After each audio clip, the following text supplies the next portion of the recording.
You're listening to the Back Home Network, presented by Home Field Apparel.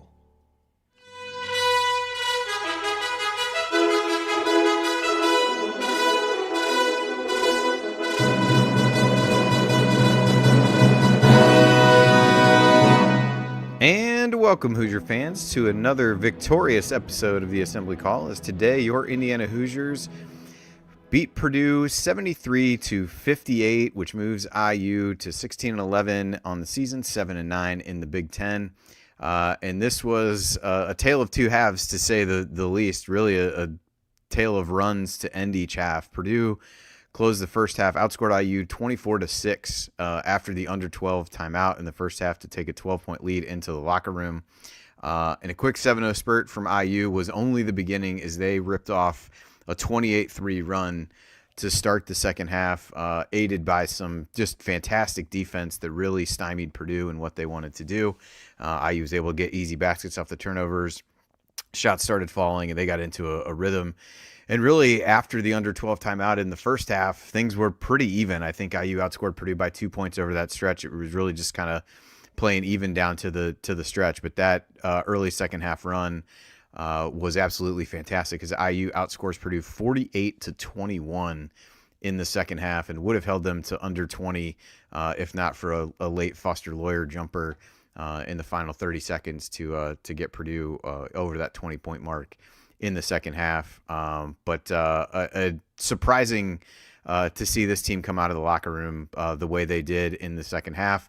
And Woodson basically played just six guys. I jokingly texted the guys that this was before Reneau had gotten his third foul, that will Woodson play these guys the rest of the game? A, no. Or will he sub the rest of the game? A, no. Or B, also no. And I don't know that he would have had Reneau not gotten his third foul. But really, other than subbing Reneau for Ballo, that was the only moves that he made back and forth, as Trey Galloway, Miles Rice, Anthony Leal, and Luke Goody all played the full 20 in the second half and were fantastic and a big part of the reason that IU was able to win this game. I'm your host, Andy Bottoms, here with the coach, Brian Tonsoni, who is at Simon Scott Assembly Hall, and we're going to break it all down for you next on this edition of the Assembly Call IU Postgame Show. And we'll start this one the way that we start every show, and that is with our Hoosier Proud banner moment. And I'd be lying if I said at halftime I wasn't searching for what the banner moment might be if the second half went the way the end of the first half went. But luckily, the team stepped up big time early in the half, and I'll go with that run to open the second half. Rice missed a shot on the first possession, but IU ended up with a dead ball offensive rebound, and he came back and hit a three. Then there's a Purdue turnover that leads to a Trey Galloway dunk. Another Purdue turnover. Galloway throws a crazy outlet pass to Anthony Leal, who makes it 37-32. And even after that, like a couple bad plays from there, but then you had Galloway with a cut to the basket, nice pass from Malik Reneau. Reneau finds Goody in the corner to make it 39-37. And just poured it on really in that second segment of the half, as you had Reneau really controlling things during that stretch. He scored his thousandth career point as a Hoosier, and in total, as I said in the opening, that run ended up 28-3. But it was really jumping on Purdue early, and the defense that triggered that was the banner moment for this game, and really what got IU back in it, and really allowed them to pull away about midway through the second half. Our banner moment, as always, is brought to you by our friends at Home Field Apparel, now in their 8th season sponsoring the Assembly Call, and their 4th as the presenting sponsor for the Back Home Network. Home Field has the largest collection of vintage IU apparel that you will find anywhere, and since IU is their flagship school, more high-quality gear with unique IU logos from the past is always right around the corner, like the recent knit sweaters with the Script Indiana University logo on them. It's not just IU stuff. They have over 180 schools on their site now, which makes Home Field the perfect one-stop shop for yourself or anyone that you know. You can also talk about new hockey jerseys that they've got in. They rolled out some new, refreshes of some schools over the last couple of weeks, including Villanova, St. John's, I think LaSalle. They rolled out a few others, and today they dropped on social media what they've got planned for racing this year. So lots more great stuff coming up from Home Field Apparel, which should come as no surprise to any of you. But make sure you check their socials, their text alerts, sign up for emails. And that way you can get the latest on new things that they've got in the works, find out their latest promo codes. And for us, you can go to homefieldapparel.com and use promo code HOME23 to get 15% off your entire first order. That's promo code HOME23 for 15% off. Once again, that website is homefieldapparel.com. Wear one for the team. All right, now it's time to move the ball, find the open man, get some opening thoughts from the rest of our team. And that is the coach, Brian Tonsoni, who was at the game today, covering it for Delphi Bracketology. And Coach, I'll throw it to you. A little less raucous than it was when we first got on here. So there's no drum solo going on in the background. So I think we should be able to hear you just fine. But opening thoughts on the game today. Yeah, it's still festive. A lot of people lingering out on the court, getting their picture taken. Just a wonderful day here at Assembly Hall. A wonderful half, actually, as the first half ended and the team was going in the locker room. Everyone was kind of wondering, what was going to happen. And what was happening was a great defensive effort, Andy. Unbelievable ball pressure. Unbelievable, the word that we always made fun of, deflections. Indiana got their hands all over the ball on the drive, knocking the ball loose. There was just no space for Purdue to execute, and it really was a dominating defensive performance, which we have not seen from this Indiana Hoosier team for a long, long time. But they just came out with an attitude of stopping Purdue, and that ignited their offense. They were able to get out, get some fast breaks. I think Rice got the second half started with the three-pointer, and then all of a sudden, boom, boom, a couple steals and a breakaway by Galloway and a layup there. I think it was really good. I'm getting bugged by some of our sponsors here coming up to say hi, Allie and James. We'll talk about them later. Good seeing you guys. So give them a call later. But anyway, that half really got started because of defense, and then it continued. I think the lineup change helped that, especially with matching up with Purdue, because First is not a threat to score, and so you could really switch aggressively, and Indiana did a nice job of getting there on the catch. When Purdue tried to move the basketball from side to side, they got there on the catch, and that just disrupted everything. So this is what we wanted to see for a long time. I don't know that Indiana was really good offensively in their sets and some of that. They scored some baskets off that, but I really think their defense got them going mentality, or got them going in a right mentality to take it to Purdue. It just dominating effort. Yeah, and I think that, I'll touch on a couple of the things you mentioned. You mentioned the lineup change. I think there were some things floating around out there about this, and I'll be curious to see. I know producer Eddie's throwing some post-game quotes in the chat here, so I'll be curious if Woodson addresses it.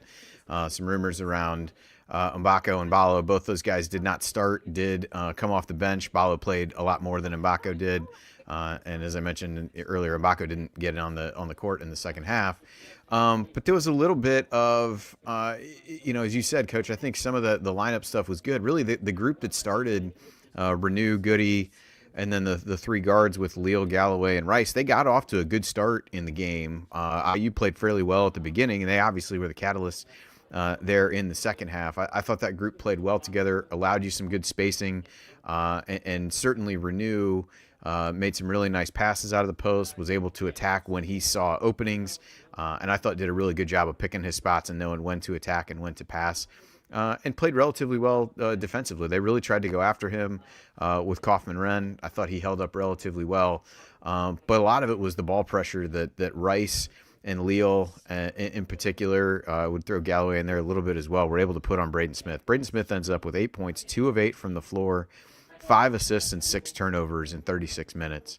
They really harassed him. Lawyer ended up with 20 points, but I thought they did a pretty good job on him for it felt like for large stretches of the game. He got hot. He probably scored 8, 10 of those points pretty late in the second half as the game was a little bit out of reach. But I thought it all started with the way that they were really able to get in to Braden Smith. Rice picked his pocket at one point early in the second half. That was big as well. And I just thought those guys were fantastic on the ball. Just, I guess, Coach, from being there, talk a little bit about what IU did defensively. I know you had texted us a little bit about how they were, zoning on the catch when they threw it into TKR, but also just the ball pressure and kind of what that looked like, the switching, and if there was really anything different that they did defensively today versus just playing with a level of intensity that we've not really seen on that end of the floor too much this season. Well, I think there was really good strategy coming in, Andy. I liked what they were doing. They were man-to-man defense, when the ball went into Trey Kaufman-Renn, they zoned up real quick. 2 guards at each, blocks and elbows is what we used to call it when we ran it in high school. But you just block up, and then when he would put it on the ground towards the middle, when he likes that running hook or he likes a bounce and a spin move, they attacked him on the bounce. And that was the strategy. And Kaufman-Renn wants to score, and he's not a super great passer. He can pass out of the post, but they had him befuddled from the start with some physical play, doubles on the dribble. And I thought that was a key thing. I think they screwed up a little bit on the ball screen coverage early in the first half. They weren't getting up on the ball screen.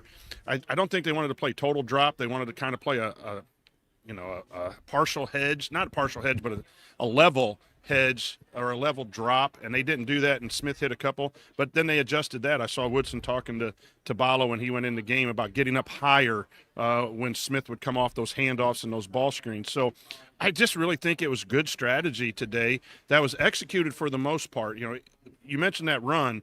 I think that run that Purdue had in the second half was they went to some wide ball screens instead of the ball screen in the middle, short roll to TKR, because Indiana was guarding it. In the post-up game, they were guarding it. So they went to some other things.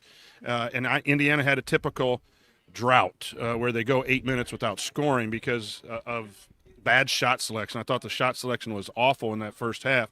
All of that flipped then. All of that just flipped in the second half. But defensively, I thought they had good strategy to start the game, and they had great intensity in the second half, the ball pressure. And I think we found Miles Rice again. Miles Rice has been, AWOL for 4 or 5 games. I don't know if he's the most valuable or going to get a game ball, but I think his ability to guard, the perimeters of Purdue and just be a pest defensively is something that we've wanted to see all year. And he struggled both offensively and defensively for 4 or 5 games now, but this was a kind of a rebirth for Miles Rice. But they just got up.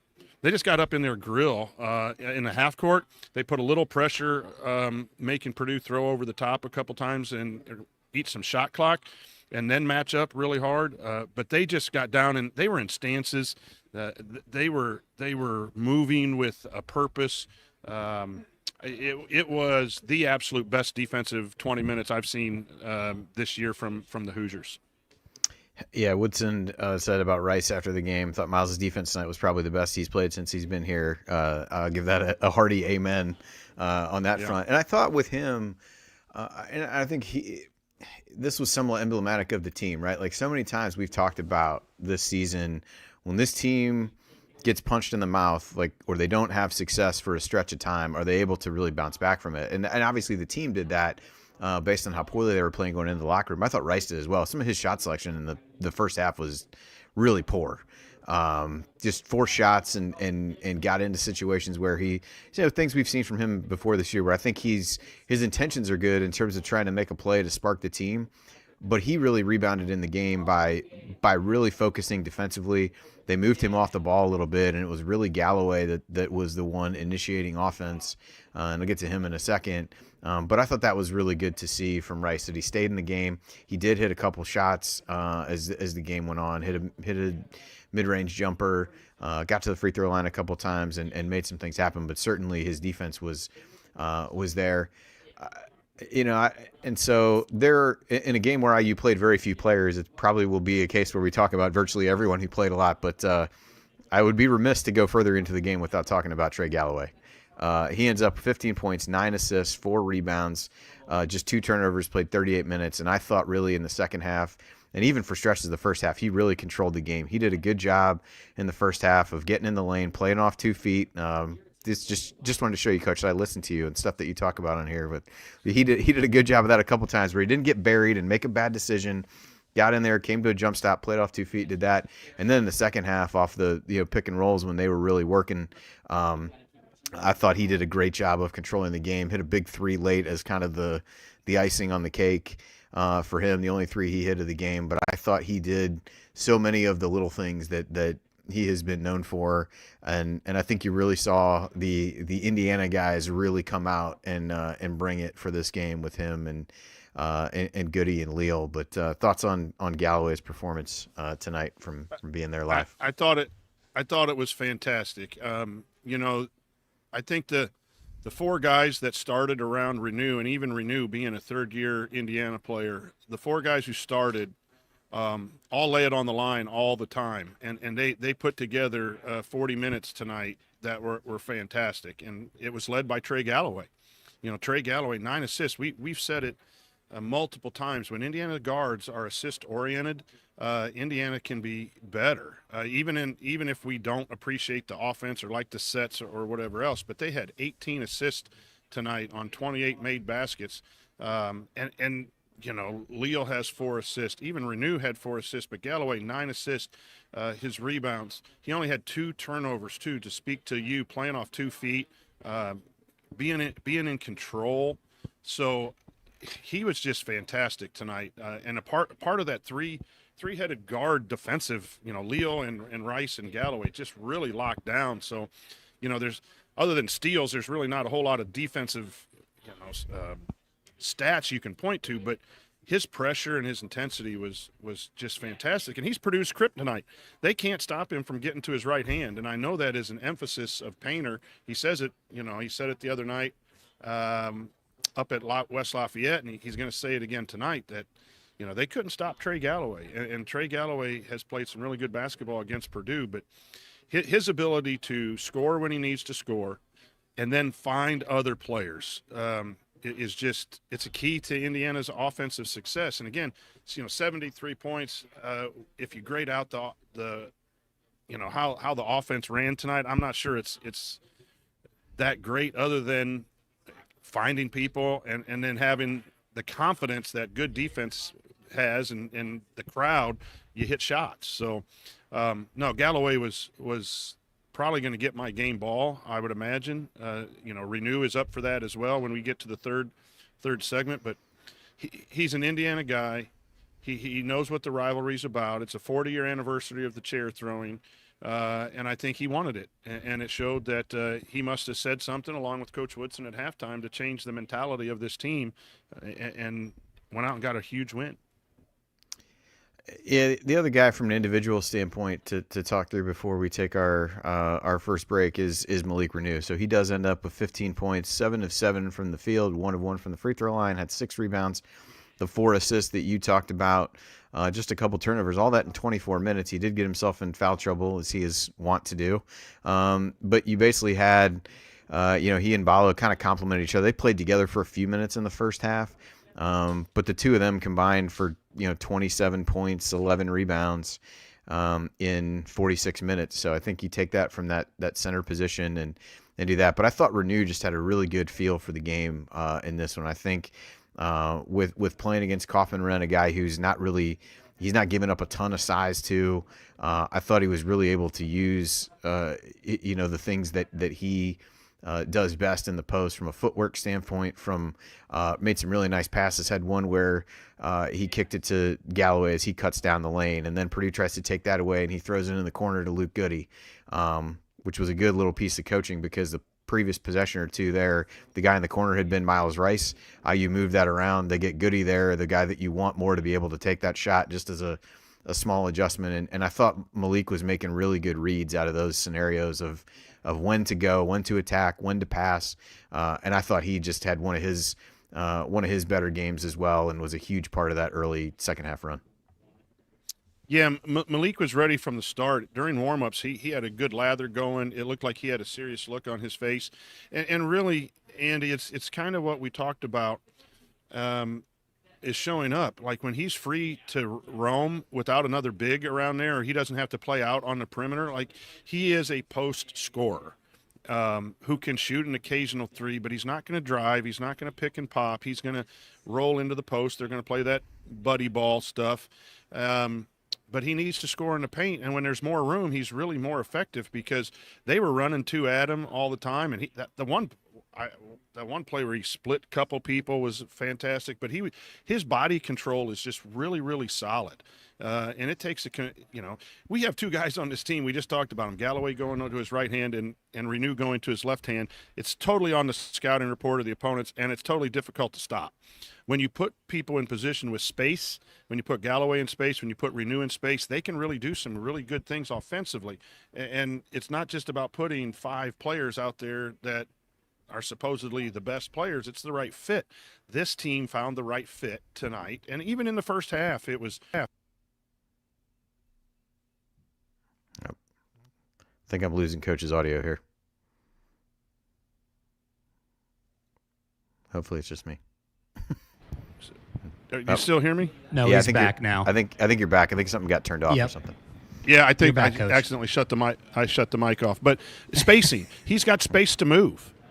So I just thought I thought Reneau was fantastic today as well. When you play 6 guys and beat Purdue by 15, everyone's probably going to be somewhat fantastic, to be honest with you. But Reneau is a very special scorer. And here's something, too. Like, there were times I was sitting next to Josh Pose, who's been on the show quite a bit. I thought it was one of his better defensive efforts. I mean, he gave up some stuff, but he was helping out. He was reading stuff. He was moving without the ball defensively. So, again, the defensive stats aren't super great, but he was in better position defensively tonight. Yeah, I thought he did a good job of picking. I think there was one play in particular where he just kind of backed off and let Coffin Wren get off balance a little bit because he was anticipating the contact. And so I thought did generally a better job of trying to stay straight up and say, if he's going to score over me, he's going to score over me. But he didn't pick up. Maybe he picked up one foul that way. He picked up some of his, he had a moving screen called. He had another one on a block that I thought was decent, but the way he came down is probably there. But he didn't pick up, I wouldn't say silly fouls on positioning or just not being in the right spot. So I would agree that was positive as well. All right, so we're gonna take our first break here. Oh, Coach, looks like you're trying to get my time. Yeah, real quick. Anthony Leo just came halfway up to greet some elderly people here. I don't know if they're relatives or whatever else, but again, that's the kind of thing that's Indiana basketball. And I know we've had a tough year, and everyone's either this way or that way about what's going on, and we have some resolution with the coaching staff, but Anthony Leo making an attempt to come up and see a couple of his either relatives or friends or whatever, that's representative of what Indiana basketball is. I just wanted to get that in as I saw that and wondered what he was doing, and those are things that I don't see when I'm at home that I like to see from Indiana basketball players. No, that will prove to be a good segue, because as we think about meaningful moments that you might have missed, there are a number of those involving Lil, including one at the beginning of the game that you would not have missed. So we'll talk a little bit about that as well, but we'll also hit some of the ones that you might have missed. And then we'll also go inside the numbers and talk about some important statistical notes. And there's some pretty interesting stats, particularly as you look at the second half. So we'll do that when we come back. You're listening to the Assembly Call. Stick with us.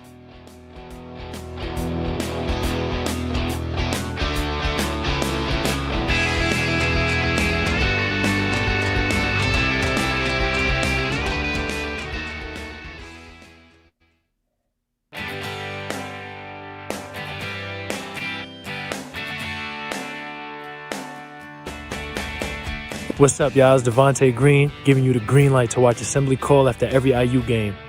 Just don't listen to their opinions about shot selection. Remember, you miss 100% of the shots you don't take. Go Hoosiers. All right, and welcome back to the Assembly Call IU postgame show. I'm Andy Bottoms here with Coach Brian Tonsoni, and we are breaking down IU's 73-58 victory over Purdue, and it is time for today's meaningful moment you might have missed. Meaningful moments that you might have missed. And this segment, as always, is brought to you by our friends at the Hoosier Ticket Project, where they help individuals and families experience Indiana University athletic events in person for the first time through the generosity of alumni and fans. To learn more about how you can donate money or extra tickets to help create meaningful moments for other IU fans, visit HoosierTicketProject.org. Again, that's HoosierTicketProject.org. And Coach, as we think about meaningful moments, I think there's a lot of Anthony Leal moments. The first one comes pretty early in the game. He gets tangled up with Caleb first. It felt as though, first kind of drug him down. Steve Lapis was saying it looked like a hook and hold, which he kept saying was on Leal, but he eventually corrected himself to being on first. Then they get tangled up as Leal gets up. His foot, ends up kicking first. And I quite honestly was, and Leal's reaction suggested he was also very surprised that he didn't get thrown out of the game. I'm equally surprised that nothing got called on either player through the whole exchange, which seemed baffling to me. At least you would seem like you would do something, even if you didn't think that was intentional. And I don't know whether it was or wasn't, but I was waiting for something to happen there.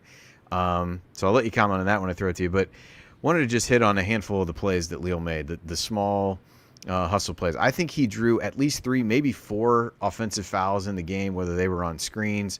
The one that's kind of I guess I don't know if it's truly an offensive foul, but he's like trying to chase down a loose ball, and Braden Smith kind of hip checks him or pushes him out of the way and gets a foul on him. But I think at least 3, maybe 4 or 5 offensive foul calls that he did there. There was another defensive possession kind of in the middle of the second half. They'd gotten guys switched around. Umar Ballo's on Braden Smith. Galloway has a great block out, which allows Leal to come in and grab a rebound, and I think he gets fouled in that scenario.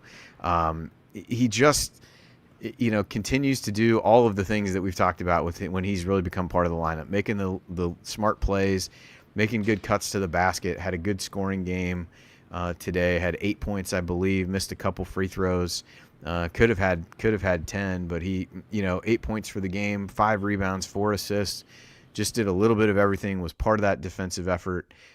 Just another fantastic game from him, doing a little bit of everything, guarding whoever he needed to, just making those little plays. So, Coach, I guess I'll kind of ask first what the impressions were inside the arena as the review took place there early in the first half, and then feel free to share other thoughts about Leal and other plays that he made that you picked up on.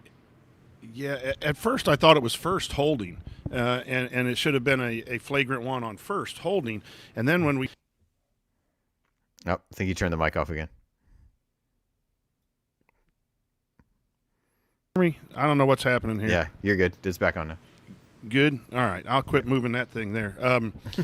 But at first I thought it was first pulling down Leo, and then when I saw the replay, man, I thought for sure he was gone. Talk up here on Media Row was that he was gone. It sure looked like he intentionally pushed the foot back. I think maybe it was interpreted that was just part of a step, maybe, but he did make contact, in the part where you don't want to have contact, and which is now an automatic flagrant too, as we saw in the Purdue-Ohio State game a couple weeks ago, where the kid coming through on the screen hit Trey Kaufman-Renn, and they said intent is not supposed to be judged, but it looked like intent was part of the reasoning here from the officiating crew. Indiana benefited from the officiating crew.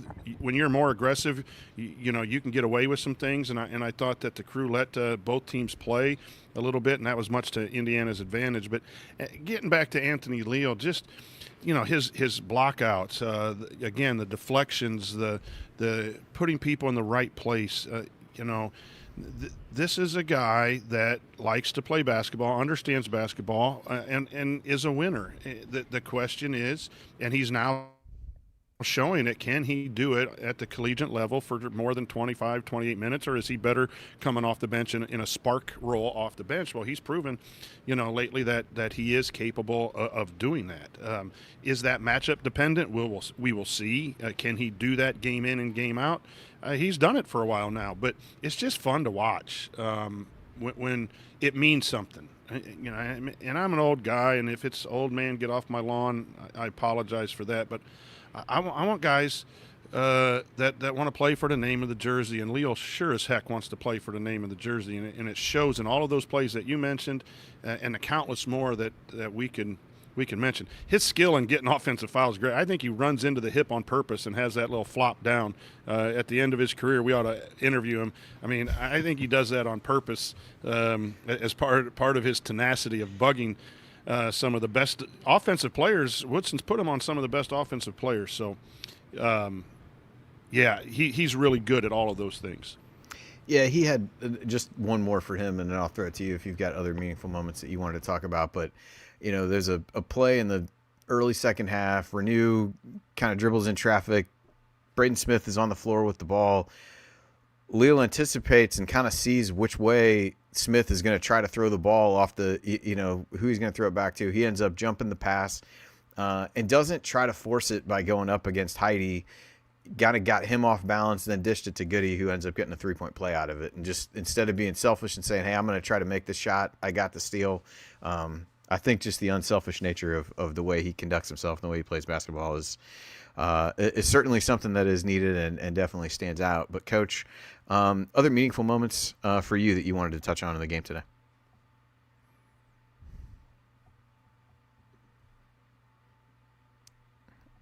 Your mic, no mic again. Or you're back. You're back again.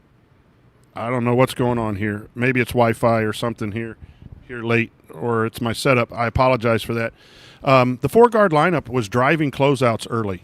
I thought that was really good. The kickouts from the post, and then they were driving early and getting, either passes to Reneau or another kick out for a shot.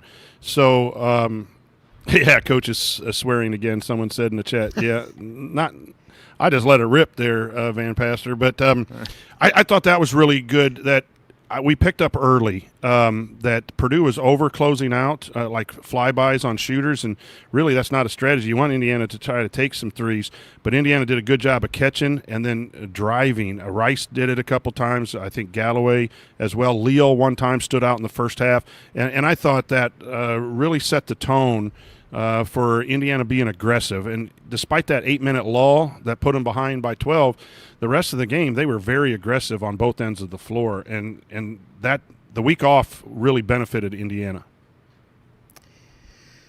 Yeah, I thought they did a good job. I thought Rice in particular, that's where in some ways it helped having him not be the initiating guy on offense, that he was able to be more of a secondary creator and be able to attack off of some of those closeouts. I think IU looked for times when if it was Lawyer, if it was, there's certain guys that you really want to try to drive. And I thought, to your point, they did a good job of doing that. I think those were most of the plays. I guess that I had. I think there's a lot of stats that may lead us into some other some other conversations. So we'll switch gears and head to stats. So we'll go inside the numbers, which is brought to you by our friends at Jackson Hewitt Tax Services. And if you live in Bloomington or the surrounding areas and you want your taxes done right, contact our friend and Chat Mob Hall of Famer Megan Mahaffey and her team in Bloomington, Bedford, and Martinsville by calling 812-339-3334 or visiting jacksonhewitt.com. Coach, a number of places to go here. At halftime, IU led on points in the paint 20-12. And at the end of the game, IU led in points in the paint 44-18. So while IU did hit a few threes in the second half, I mean, so much of it was getting guys downhill, going to the basket. We talked about Galloway's passing and some of the passing of guys being really able to get it in there. It wasn't just Reneau and Balo scoring in the paint in the second half. It was a lot of the drives and things like that. But huge advantage there in the second half. The other thing that flipped dramatically is turnovers and points off turnovers. Ends up IU has just 3 turnovers in the second half. I believe they had 4 in the first. Purdue only had 5, but on the second half, Purdue turns the ball over 11 times and had just 1 assist in the second half compared to IU's 3 turnovers. And points off turnovers, I don't think I jotted down what it was at halftime, but IU ends up winning that 23-12. IU had led, 4 IU turnovers had led to 11 points for Purdue in the first half. I didn't write down how many IU had, but IU ends up winning points off turnovers 23-12. Just a huge swing there. Really underscores, obviously, the defensive effort that we talked about. But those are really the two that, kind of team-related stats that stand out. So any thoughts on those or other ones that you wanted to hit? Well, it leads to the stat that I was going to say is .677 is the offensive efficiency for Purdue in that second half. And it was down to, I think at 7:41, it was .389 when I checked. It was an interesting night because you sat here and you weren't sure what was happening. other than the ball was going in the basket quite frequently. But to outscore points in the paint like that, when you have a post player like Trey Kaufman-Wren who's pretty good, that talks about that defensive strategy, they really frustrated him. And they really frustrated Smith, who couldn't get in the lane. He had no room at all. Oh, your mic cut out again. I hate it. Well timed. If it's back or not. Yeah, you're back. You're back again. I don't know what's happening here. The mobile mic is not working very well as opposed to what I have at home. But no worries. Shine We the turn appreciate up the a effort. little bit. Let's go. man, Eddie, I'm trying here. You know, I don't know. Yeah, I don't know Eddie's what got I'm enough doing drops. here. We could just have like a virtual coach be here for the remainder of the show if we had to. So I'll just type in my comments in the private chat and have Eddie hit some of those things. No, but the lack of offense by Purdue was not necessarily Purdue. It was because Indiana was there on every catch, Andy. It was amazing. There was just zero space. And when you hold a team to .677, and that's a good offensive team, like you're doing something really, really well in order to get that kind of stat. And the points off turnovers, again, Indiana needs that to score offensively. And so the defense won the game for the Hoosiers tonight, and I just think it's clear. yeah, another defensive stat. Purdue was 6 of 11 from 3 in the first half, just 1 of 5 in the second half. I mean, they only got off 20 shots in the second half with all the turnovers and things like that. So Purdue ends up, though, even with that, shooting 44% from 3 for the game and lost. But I think, all the turnovers and things like that was really the difference for IU, as we mentioned before. The other thing from a team perspective, bench points, IU gets 12, Purdue ends up with 16. All 12 of IU's came from Umar Bala, who, as we mentioned, didn't start the game, ended up playing 22 minutes, had 12 points and 5 rebounds.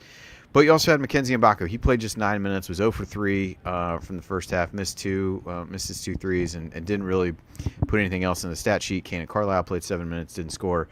I don't know. We'll not get into. Eddie's done a great job of putting a bunch of quotes in here after the game, and it seemed like somebody tried to ask Woodson about the lineup shuffle, and he didn't really say too much.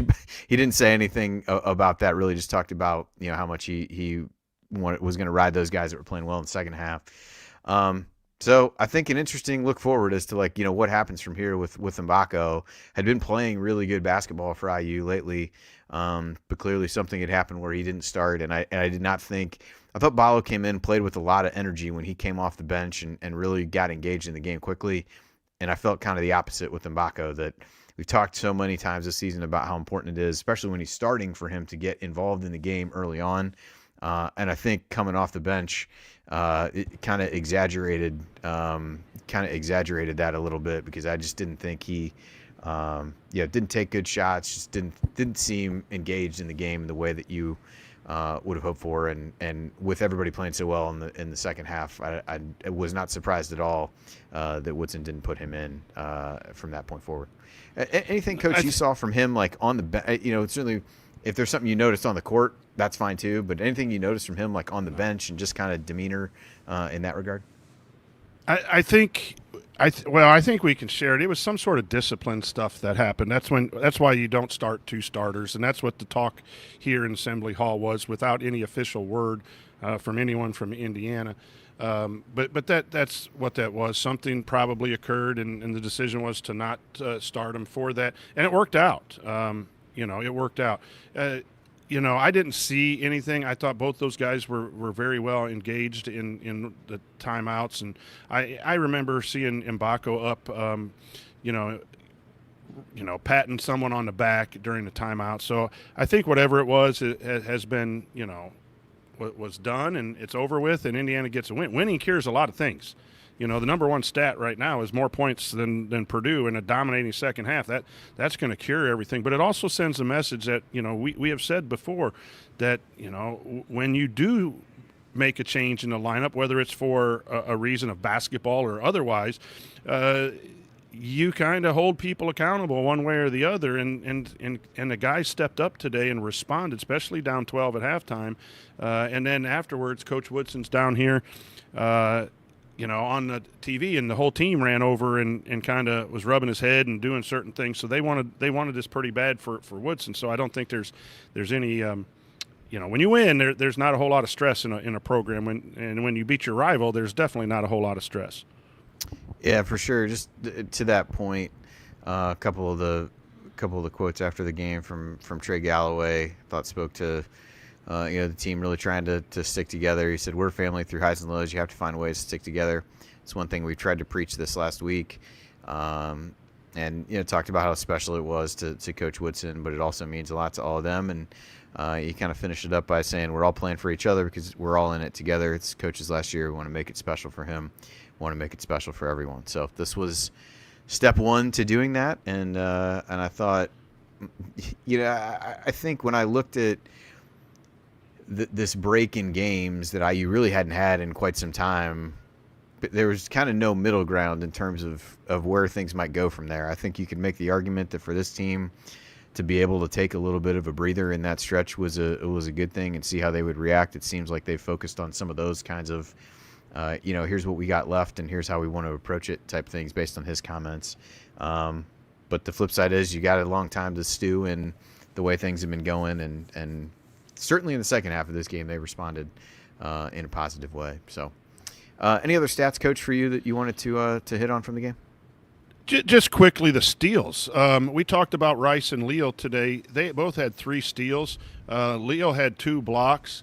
You had a big block by Balo. Mbako got a steal, but 9 steals, 4 blocks. It just talks about the disruptive nature of Indiana defensively today. And I know there's a lot of talk about, the old saying, defense doesn't win anymore. You gotta score points. Well, today it's a throwback to, when you take people away from what they want to do, and it ignites you on the other end as well, that's a winning formula. So don't tell this old guy that defense doesn't win. Tonight was a defensive masterpiece by the Indiana Hoosiers, and I think some of those stats and the offensive stats, the shooting percentage for Purdue, all of that stuff is because Indiana played one of their better halves. And I'm sure the Purdue fans and Matt Painter and everyone saying that they didn't execute and didn't do some things well. Yeah, but I don't think they had a chance. They couldn't breathe today, and that was fun to watch. Yeah, I mean, most of the numbers as we talk about it went back to how well IU played defensively. I guess I would be remiss if I didn't say IU shot 64% in the second half from the floor. It was 3 of 8, so 38% from 3 and 72% from the free throw line. But a lot of the good shots they got were a direct function of how well they had played defensively. There were a few tough shots they hit in there, but they got a lot off of turnovers that were runouts and easy baskets that way. So the folks who love good defense were certainly enjoying this game, and the second half performance on that end of the floor was terrific. All right, coming up on the assembly call, we are going to hand out our game balls, the Hoosier Hustle Award. Lots of good candidates for both of those, quite honestly, and we'll discuss a lingering question or two, perhaps a bracketology question for Coach and I, and we'll look at ahead at IU's upcoming opponent. That's all next here on the assembly call. Stick with us.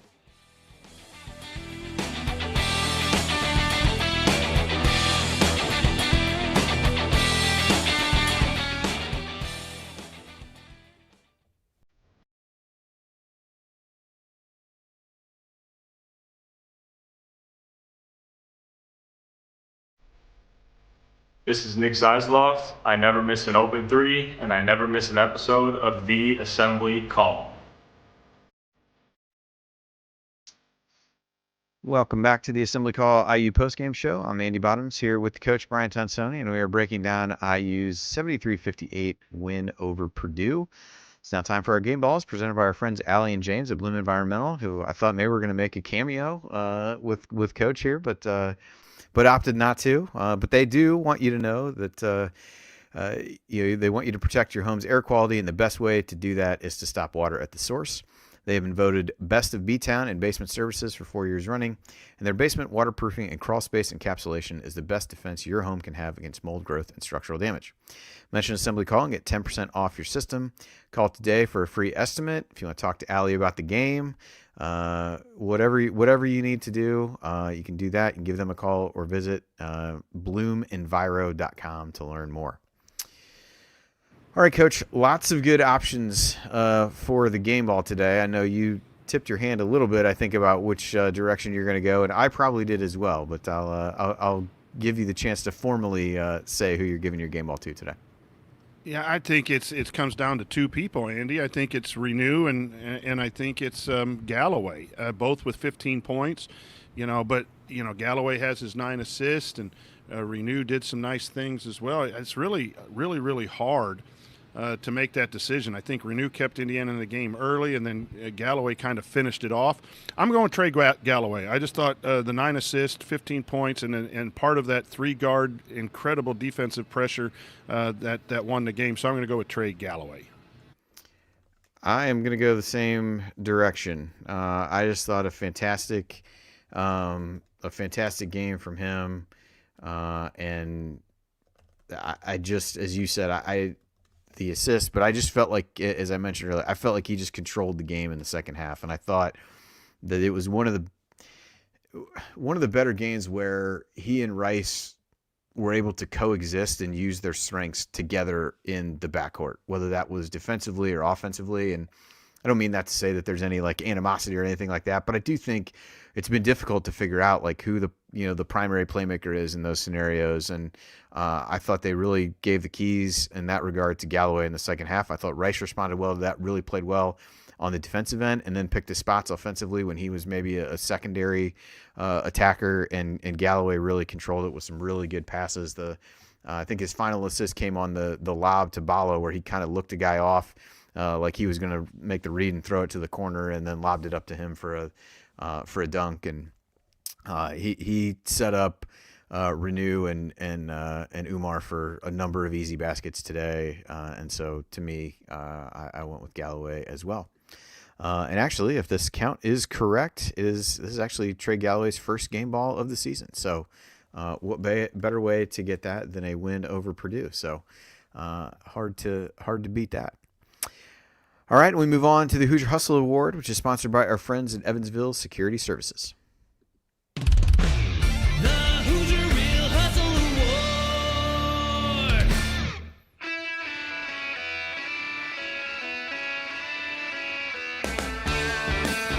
Hi, this is Anthony Leal, reminding you to check out our friends at Evansville Security Services. Based in the hometown of IU legend Calvert Chaney, Evansville Security Services has been providing off-duty police officers to businesses and individuals since 2001. In other words, they're in the business of prevention and peace of mind. And remember, prevention cannot be measured. To learn more about how Evansville Security Services can help you preserve your peace of mind by preventing bad outcomes, visit evansvillesecurityservices.com. That's evansvillesecurityservices.com.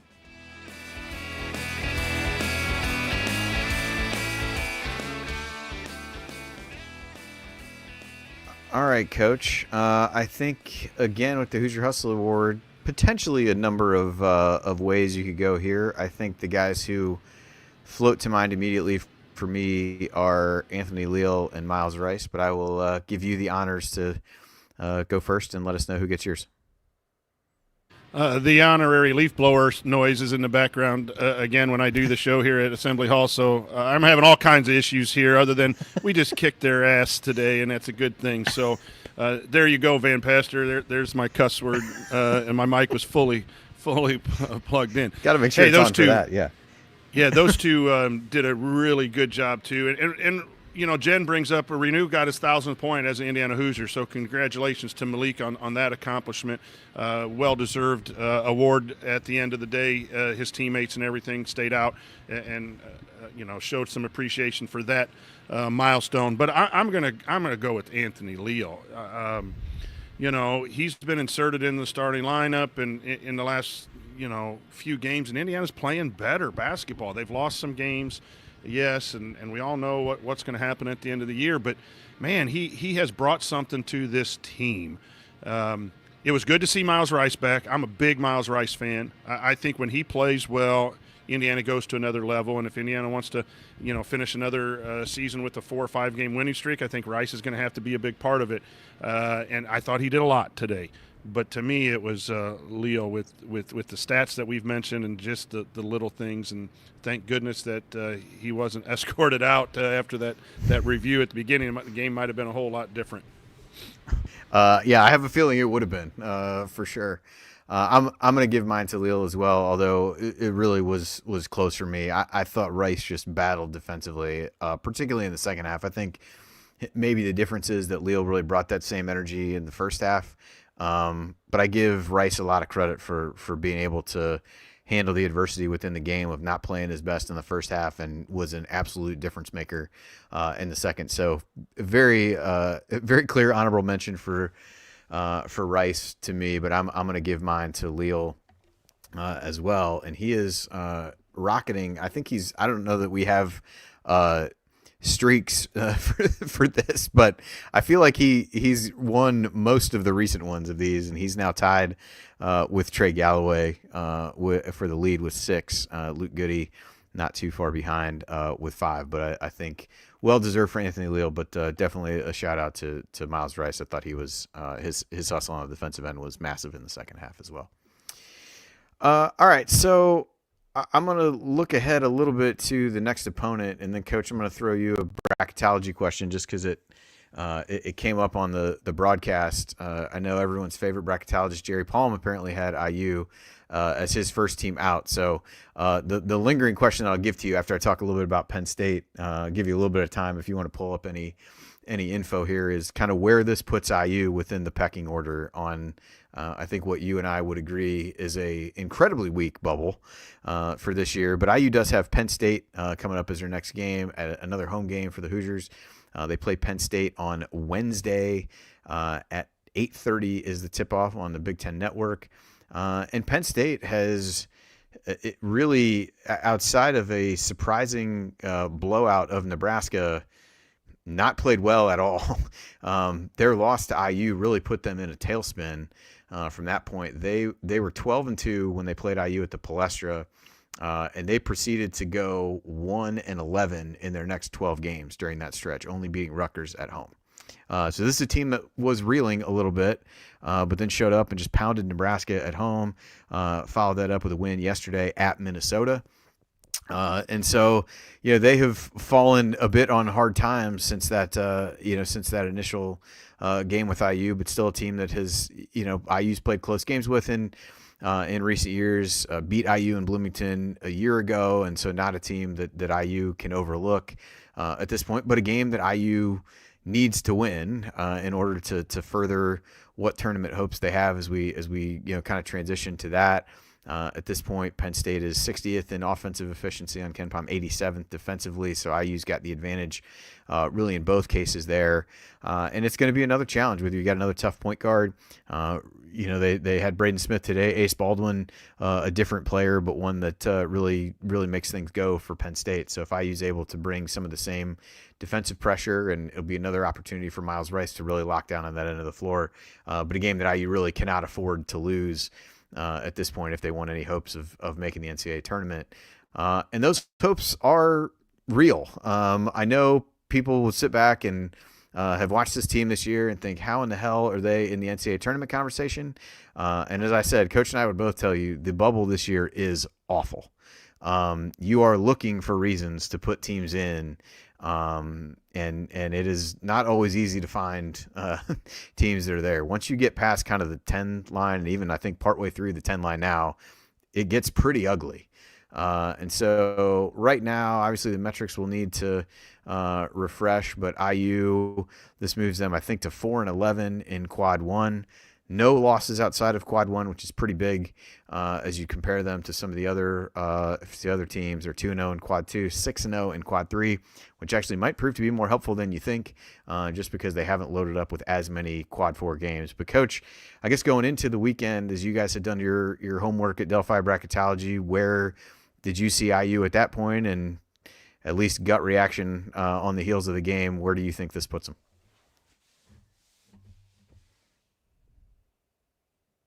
Nope, mic's not on. was too much lead up. I gave you too much time. Nope. I think it's. I hear something now. 6 team out. Does that work? Are we working? No. Yeah, I hear you. Okay. We had them as a 6 team out. This probably moves them up to the first or second team out. They have 4 quad 1 wins. That's what everyone's going to look at. That's the most of anyone on our out board at Delphi Bracketology. Now, you beat Penn State, and Penn State will become a quad 2 because they're around 73, 74 in the net. That's the danger in those cutoffs. So you look at quad 1 and 2. Indiana has 6 combined, regardless of where Penn State ends. 2 good wins. You got a Purdue win, and you got a win at Michigan State. The win against Ohio State starting to stumble a little bit because Ohio State is 1 loss away from not being a tournament team. No non-conference wins. It's going to have to be that a lot of teams that are in falter, which can because they're SEC-laden, and some ACC teams, which losses are going to happen on the bubble. And as you mentioned, it's so weak. So I can't put Indiana in simply because they have 4 quad 1 wins. I think the quality and the metrics, the wins above bubble, let's see where that's at next when refreshment or whenever that changes tomorrow. So I have them just barely out. I think they got to keep winning, right? I think they have 1 more quad 1 game as it is scheduled right now, and everything else is a 2. So you're probably going to have to win 3 out of the 4, and then a game or 2 in the Big Ten to get to an 11 seed. Maybe a 10 seed is the highest they can get. I still think they have work to do to get in. Yeah, I think as you look at the remaining games, you've got home against Penn State, which at this point would be a quad 3 game. Well, no, kind of borderline. Yeah. I guess dependent upon how. I guess you don't want to beat them too bad. I guess maybe so that you could. I don't know. So that's kind of borderline quad 2, quad 3 home game. You've got on the road against Washington, which would be a quad 2. You've got on the road against Oregon, which would be a quad 1, and then you've got home against Ohio State, which would be a quad 2 game as well. So I'm kind of like you, Coach. If you go 3-1 in those, and maybe if the 1 loss is at Oregon, you're at least kind of beefing up the overall kind of quad 1, quad 2 combined record, which I know I look at, and you guys have referenced on your podcast and things like that as well. I mean, they're 6-11 in those 2 groups combined so far. If you go 3-1 and you get yourself to 9-12, with no losses outside of quad 1, like that would feel a lot better. So, I think I tend to think the same as you, that I would be hard pressed to have them in as of now, but I plan to put a bracket out this week. So as I sit down and look at it, maybe I'll convince myself otherwise as I compare them to some of these other teams. I mean, at the very least, IU has a couple really good wins. I would advise everyone to root for Ohio State to beat UCLA, as that game's going on right now. I think that would certainly help. But to keep that one as good of a win as at least kind of appears to be right now. So still work to do, but again, they are firmly in the conversation. Sorry, Coach, go ahead. Andy, Oklahoma was the first team out last year with a 4-12 quad 1 record, which if Indiana loses at Oregon would be 4-12. Oklahoma had no losses outside of that. They had 5, quad 2 wins. So again, that's kind of where Indiana's headed, 9-12, and Oklahoma had a 46 net in the metrics, and so. If you win those games, maybe you move up from 58 where Indiana is in the net. But a lot of that math metrics are somewhat, stuck right now. I mean, I think you can move up maybe 5-10 spots if you blow out some teams and so forth. But there's where it's just going to be. It's really going to be touchy. That's Oklahoma last year was left out with no losses in quads 2, 3, or 4. So. Much better, and it's still an opportunity and still something to root for is the way I'm going to look at it. Yep, absolutely. All right, well, we will get ready to close things out here with last call, but just a reminder to check out our friends at Home Field Apparel. You can use the promo code HOME23 at checkout to get 15% off your first order. And with that, Coach, it is time for last call, so give us your final thoughts on this this win, I'm sure you'll be more than excited to be able to wear your IU gear into school tomorrow up there. So outside of the excitement of that, but before you hit the road, final thoughts on the game. Yeah, the Lee Corso sweater is going to get his first wear home field apparel. I've held out as for a big game, and I think school will be very appropriate to wear Lee Corso's. You just might cut out again. Great second half. And now you're Great back. second Wait, half. You're back. Yeah. Okay. I'll check this at home tonight and make sure the cord is a little loose on the bottom here. But great second half, and the crowd was great. And it's again, we've talked about recently here that the Illinois game was really, really ugly, and what the crowd was at, and the performance too was ugly. And now the last few games have been really exciting. It's what Assembly Hall needs to be, and our hope with the new coach coming is that we can do this on a more consistent basis. But credit to Coach Woodson, credit to the players for putting together a game plan and then executing it, making adjustments at halftime. It was a great day. It'll be a nice drive home, recapping it and mentally and listening to all the national people talk about how bad Purdue is and how they're dropping seed lines and so forth. So a good way to end a Sunday. Perfect. Well, yeah, similar thoughts for me. This was a game that felt like we'd seen slip away from IU in other scenarios this year where things start to go wrong, and it snowballed. And it did that during that latter part of the first half. As I mentioned at the beginning, 24-6 Purdue run from the under 12-minute timeout on. And this team picked themselves up and came out with a defensive intensity that we have not seen this season.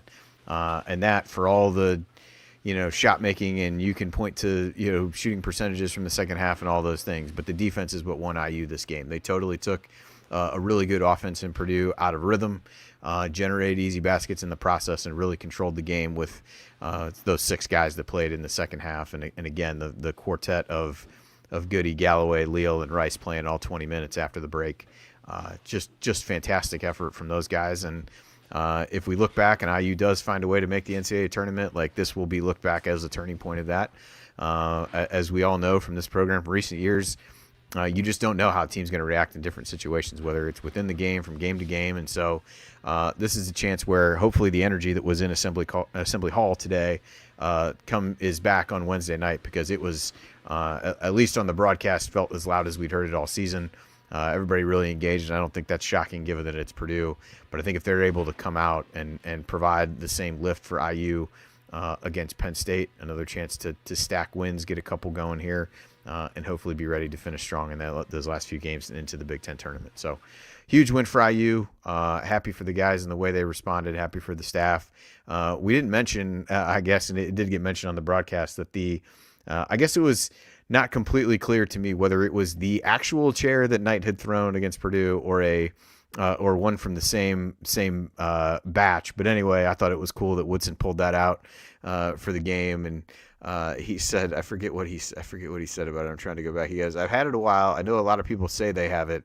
I wasn't going to throw the chair, but I did want to sit in it." So another kind of cool storyline in addition to the rivalry today. So cool that was out. Some would argue maybe we bring the chair back on Wednesday as well. Try to do as much of what happened in the second half as you can on Wednesday night, and you're going to come out victorious against the Penn State team. So we will see. But a great win for IU today. Always great to beat Purdue, no matter the circumstance, and certainly, hopefully, one we look back on as the turning point of this season. All right, well, that will do it for us on this edition of the Assembly Call IU Postgame Show. If you want to see us do the show live and be part of the live chat, make sure that you subscribe to our YouTube channel at youtube.com/assemblycall. Don't forget to go to substack.assemblycall.com to join our free email newsletter. Special thanks to Bob Thompson for the music you hear on the show. Special thanks to John Ringer of Rig Design for designing our logo. Special thanks to producer Eddie for doing a great job for us tonight and throwing a lot of quotes in from the postgame. And thank you for listening. We'll be back to talk IU Hoops again with you on Wednesday night after the Penn State game. Until then. Take it from me, AJ Moyer. Keep your elbows in, eyes on the rim, and go Hoosiers. Thank you. Thanks for coming out. Here I come, Mrs. Stansoni. All right. She's going to have to wait. Well, yeah. I mean, but 2 hours away. Yeah. You're worth waiting for, Coach. So might drive a little fast after this game and the energy. I would say so. Just be careful out there. But yeah. So awesome. Andy, well, Coach, good seeing you again. Yeah, thanks for hopping in, and this was a fun one to talk about. I wasn't feeling that way at halftime, but it turned out to be a great one. So appreciate you hopping in from there, and Eddie, thanks as always. Great job, and we will be back to talk on Wednesday night. Good afternoon, everyone.